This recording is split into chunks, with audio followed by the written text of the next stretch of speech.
blessings and welcome to the Path to Freedom. My name is Daniel Roquillo, and as always, thank you so much for joining me, for tuning in, for allowing for a moment of expanding our consciousness and raising our vibration to happen, allowing for a moment where more love and more peace and more joy and harmony and wholeness and abundance to happen. I'm very grateful that you're choosing this out of all the many choices you could have made and that are available to every single one of us in every single moment. You're choosing to be here, which I'm very grateful. Today we are talking about another aspect of practice. Practice has been one of the themes that have been coming on the strongest these last few weeks or month maybe, and it is for a good reason. I mean, our level of practice absolutely determines the quality of our lives. There's a statement that speaks to that. There are probably many statements that speak to that, but the level of practice that we have, and practice is not only what we do when we sit and meditate.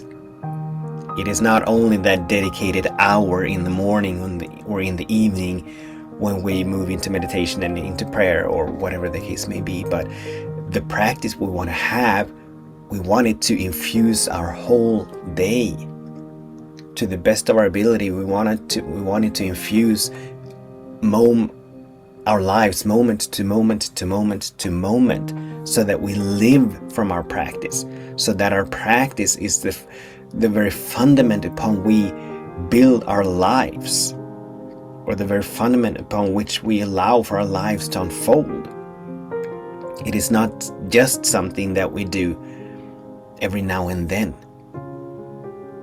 but we want our lives to actually be a practice, a living, moving, walking practice of different kinds.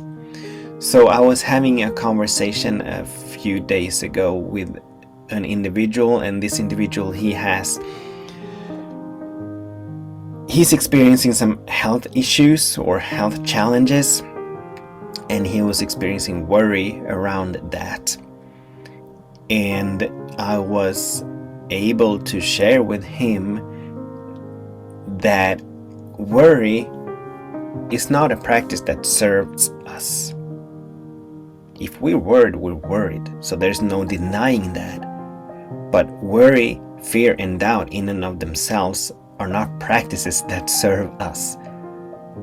So to allow for healing to happen, to allow for the wholeness that is inherent within the body to begin to be expressed fully, we're wise to take a look, or actually I invited him to take a look at his habitual practice and where he habitually turns his attention, because our minds are repetitive and they are habitual, meaning that they pretty much think the same things over and over and over again. It's just cyclical.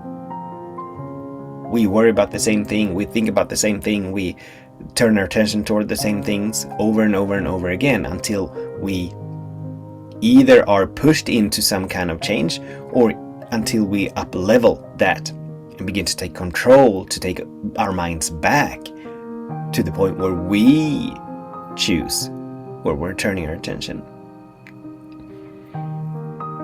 And one of the things I was able to invite this individual to do was to, whenever he goes to the bathroom, instead of just going to the bathroom and allowing the mind to go wherever it goes when he goes to the bathroom, why not take that moment, why not use that moment as a moment to give thanks for all of the things that are working so beautifully in his body, which probably are like 98% of all of the bodily functions and actions and muscles and fibers and cells in the body.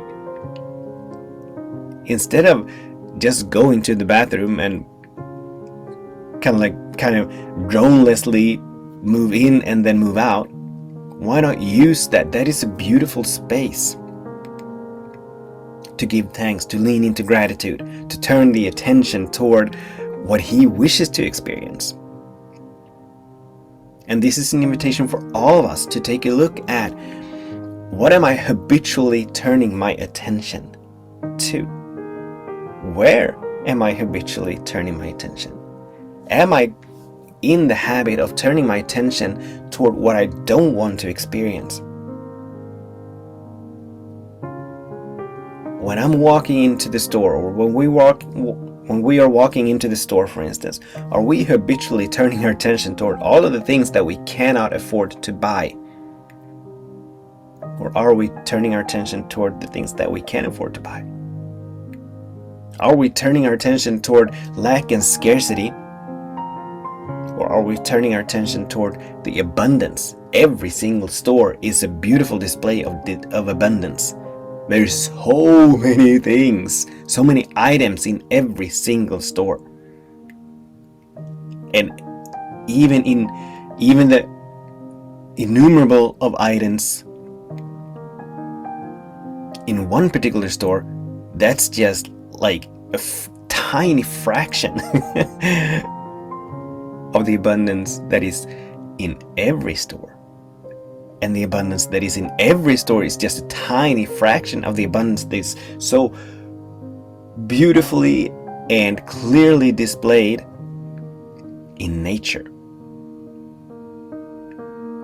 So, what are we habitually turning our attention to? The habits that we're having when we are eating, for instance. When we sit down at the table and we pick up that fork or that spoon or that knife or whatever, are we just leaping into gulping down whatever is on our plate? Or are we having a habit of actually stopping and giving thanks for the efforts of every single one individual that has contributed to this particular meal being served on this particular plate, at my table, at our table?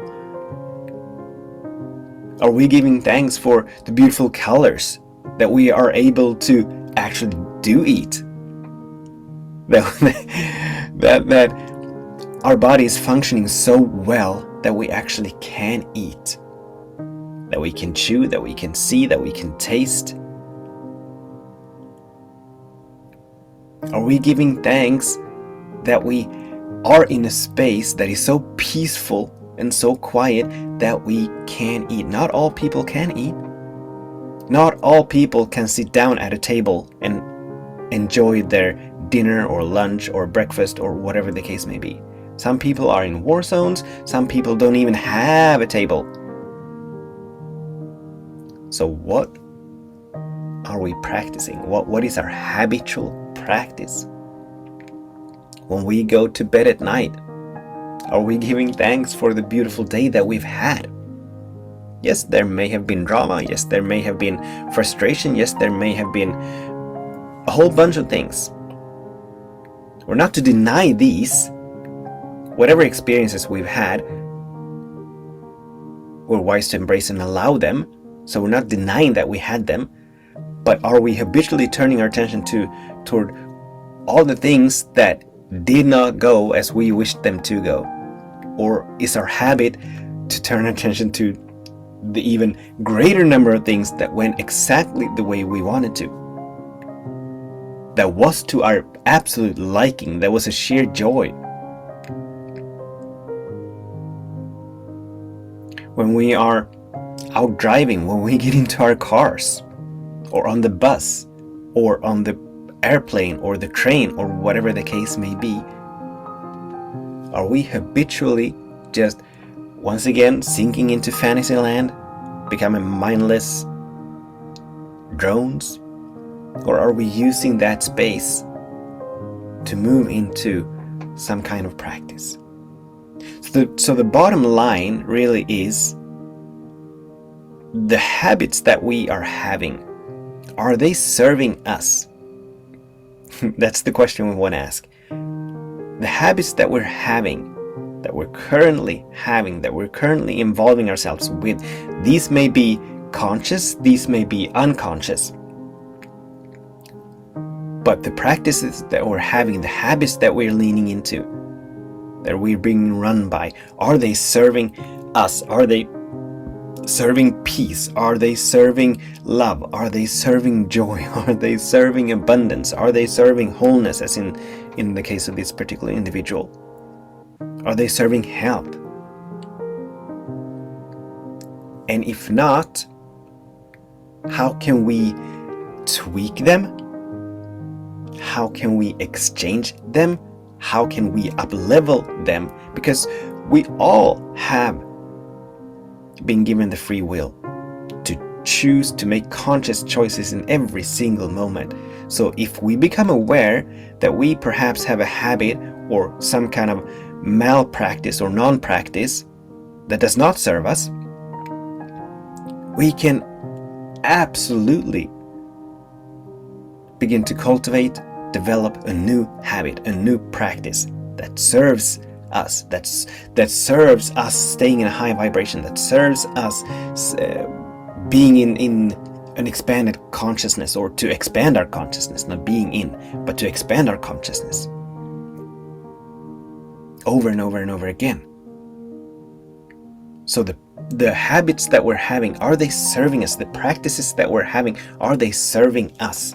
This is the invitation, because we, and I say we and really mean humanity. I know that there are many individuals that are very powerful light beings, lighthouses, light workers, that are beautiful embodiments of love and peace and joy and wholeness and abundance. And then there are others who are more living their lives as victims, mindless victims, just being tossed into one drama to another, to the third, to the next. They're continuously projecting their own sense of not being enough onto the world, moving through life as though life was a obstacle course that they need to be protected from or be aware of.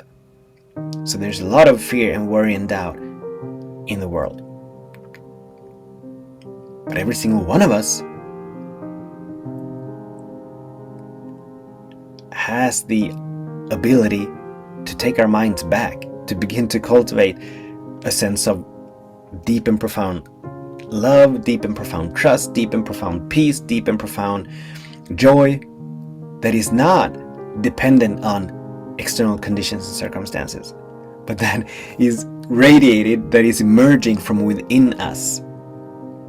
Because all of these beautiful qualities, love and peace and joy and harmony and abundance and wholeness and creativity and bliss and all of these, they are inherent within every single one of us. No one is lacking them. Not one of us is lacking them. But they're all here. The question is, where are we turning our attention to? What are we allowing to emerge from within us? And all of this comes down to our level of practice. As I began by saying that someone once said that the quality of our lives is directly related to our level of practice. And there are so many practices that it's like a smorgasbord. There's so many practices that we have in our toolbox. We may not be aware of them, we may not be able to see them, we may not be able to pick them up, but they're still there.